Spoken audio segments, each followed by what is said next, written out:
اور آقا فرماتے ہیں یہ سب سے چھوٹا عذاب ہے۔ تو میرے دوستو اب ذرا سوچو تو صحیح، ذرا غور کرو کہ اگر سود کھانے والوں کو سب سے چھوٹا عذاب یہ اتنا خطرناک دیا جائے گا، اتنا بڑا دیا جائے گا، تو سب سے بڑا عذاب کا کیا عالم ہوگا۔ آج آپ دیکھیے کہ مسلم معاشرے کے اندر سود کا کاروبار بڑھتا جا رہا ہے، اس لیے کہ وہ سوچتا ہے، انسان سوچتا ہے کہ سود کے ذریعے سے وہ بہت جلدی ترقی کر لے گا، اس لیے کہ کسی کو 1 لاکھ روپیہ دے دیا، 500,000 روپیہ ہفتہ آتا رہے گا، اور لوگ کہتے ہیں کہ ہم نے تو پیسہ دیا ہے مولانا، یہ تو ہمارا ایک طرح کا بزنس ہے۔ تو معزز سامعین کرام، یہ بزنس نہیں ہے۔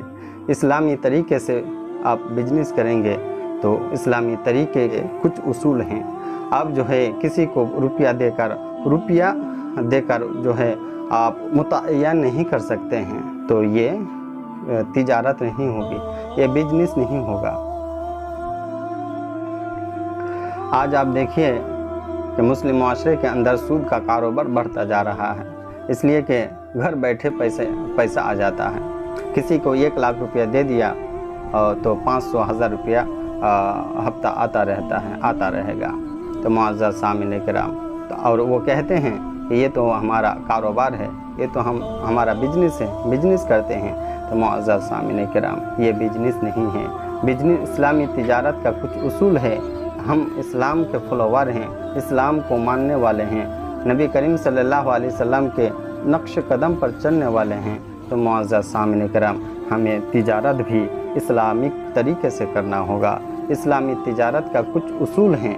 آپ کسی کو روپیہ دے کر اور جو ہے 2,000 یا 3,000 روپیہ یا پرسنٹیج کے حساب سے مہینے میں اتنا روپیہ جو ہے آپ فکس نہیں کر سکتے ہیں۔ اگر آپ فکس کر دیں گے، آپ متعین کر دیں گے، تو یہ کاروبار نہیں ہوگا، یہ جو ہے بزنس نہیں ہوگا، یہ تجارت نہیں ہوگی، یہ جو ہے سود ہوگا، اور سود کھانا حرام ہے۔ معزز سامعین کرام، تو پھر آپ سوچ رہے ہوں گے کہ اسلامی تجارت کیا ہے، اسلامی تجارت کا اصول کیا ہے۔ اللہ اکبر! تو آپ ذرا سوچئے، آپ ذرا غور سے سنیے کہ اسلامی تجارت کا اصول یہ ہے کہ اگر آپ نے کسی کو 1 لاکھ روپیہ دیا ہے یا 2 لاکھ روپیہ دیا ہے، روپیہ آپ کا ہے، محنت کسی اور کی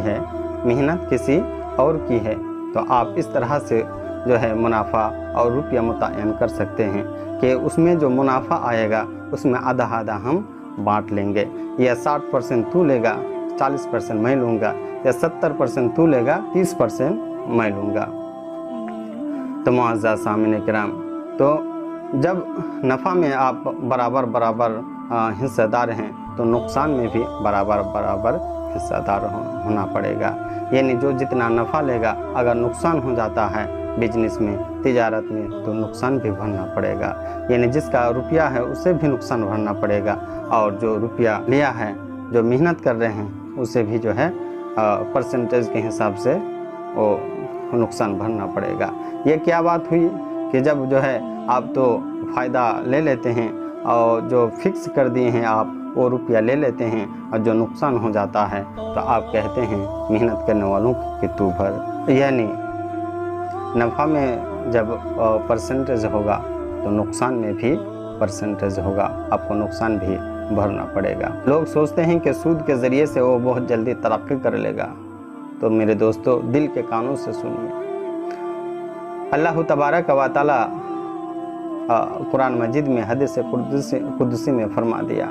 میرے دوستو سنو اور دل کے کانوں سے سنو، اللہ تبارک و تعالی نے قرآن مقدس میں حدیث قدسی میں فرما دیا۔ اللہ تبارک و تعالی فرماتا ہے کہ جس نے سود کھایا، اس کے ساتھ میرا اعلان جنگ ہے، میں اعلان جنگ کرتا ہوں۔ تو ذرا سوچئے تو صحیح میرے دوستو، میرے نوجوان ساتھیوں، کہ کیا کوئی اللہ سے جنگ کر کے جیت سکتا ہے؟ کیا کوئی اللہ کا مقابلہ کر سکتا ہے؟ اس سے پتہ چلا، اس سے معلوم ہوا کہ سود کھانے والے دنیا میں رسوا ہو جاتے ہیں، ذلیل و خوار ہو جاتے ہیں۔ اللہ تبارک و تعالیٰ دوسرے مقام پر یہ بھی فرماتے ہیں کہ جو سود کھاتے ہیں ہم اسے مٹا دیں گے، اسے برباد کر دیں گے، اسے ہلاک کر دیں گے۔ جو سود سے پیسے لیتے ہیں اس کے سود جو ہے سود کے ساتھ ساتھ اس کے اصل رقم کو بھی اٹھ جاتا ہے، روپیہ میں برکت نہیں ہوتی ہے، وہیں پہنچ جاتا ہے، اس سے بھی بدتر ہو جاتا ہے۔ معزز سامعین کرام، انسان جب پریشان ہو جاتا ہے تو سوچتے ہیں کہ چلو سود سے پیسے لے لیتے ہیں، کاروبار اچھا چلے گا تو بھرتے رہیں گے۔ دینے والے بھی سوچتے ہیں کہ اس میں لوگوں کی بھلائی ہو جاتی ہے اور جو ہے ہمارا روپیہ بھی بڑھ جاتا ہے، لیکن نہیں معزز سامعین کرام، اللہ تبارک و تعالیٰ نے اس کی اجازت نہیں دیا ہے، اس لیے اس میں جو ہے برکت نہیں ہے۔ ہمارے بزرگوں نے سود سے بچنے کی کتنی کوشش کیا ہے، کتنا احتیاط کیا ہے، سود سے وہ لوگ کتنے ڈرتے تھے۔ آئیے واقعہ کے ذریعے سے ہم سماعت کریں۔ حضرت امام اعظم ابو حنیفہ رحمۃ اللہ علیہ کسی جنازہ پر شرکت فرمانے کے لیے گئے، کسی جنازہ پر گئے تو لوگوں نے، کسی نے آواز دیا کہ امام صاحب آپ اس گھر کی سائے میں آ جائیں، اس لیے کہ جو ہے جنازہ تیار ہو رہا ہے اور وہاں پر جہاں آپ کھڑے ہیں بہت زیادہ دھوپ ہے۔ حضرت امام اعظم ابو حنیفہ رحمۃ اللہ علیہ فرماتے ہیں کہ میں اس گھر کے سائے تلے نہیں آ سکتا، اس لیے کہ اس گھر کے مالک نے مجھ سے قرضہ لیا ہے، مجھے ڈر لگتا ہے کہیں اس کے گھر کے سائے میں آرام کرنا قرضہ میں شامل نہ ہو جائے۔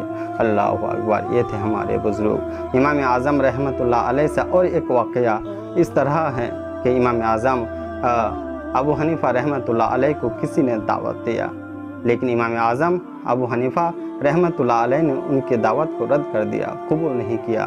وہ کہنے لگے حضور آپ میری دعوت کو قبول کیوں نہیں کرتے، حالانکہ دعوت قبول کرنا سنت ہے۔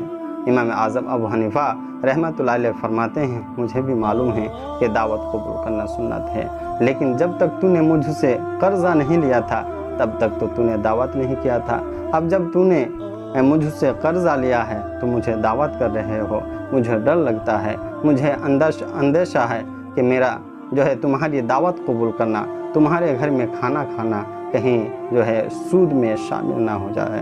اللہ اکبر، یہ تھے ہمارے بزرگ کہ سود سے جو ہے اس قدر بچتے تھے، سود کے گناہوں سے اس قدر ڈرتے تھے، سود سے اتنا احتیاط کرتے تھے۔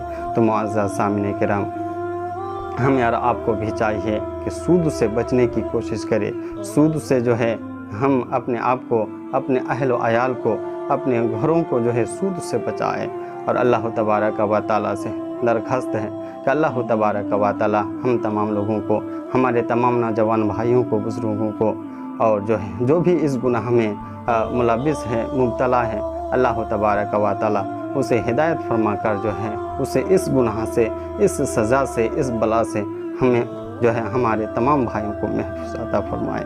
میرے دوستوں، بزرگوں، اگر آپ کو لگتا ہے کہ ہمارا یہ ویڈیو آپ کے لیے فائدہ مند ہے اور اس طرح کا ویڈیو اور بھی بنانا چاہیے، بنانے کی ضرورت ہے، تو میرے دوستوں ہمارا چینل سنت رسول کو سبسکرائب کیجئے، ویڈیو کو لائک کیجئے، شیئر کیجئے، اور آپ کی رائے کمنٹ باکس میں لکھ کر ضرور بھیجیں۔ السلام علیکم ورحمۃ اللہ وبرکاتہ۔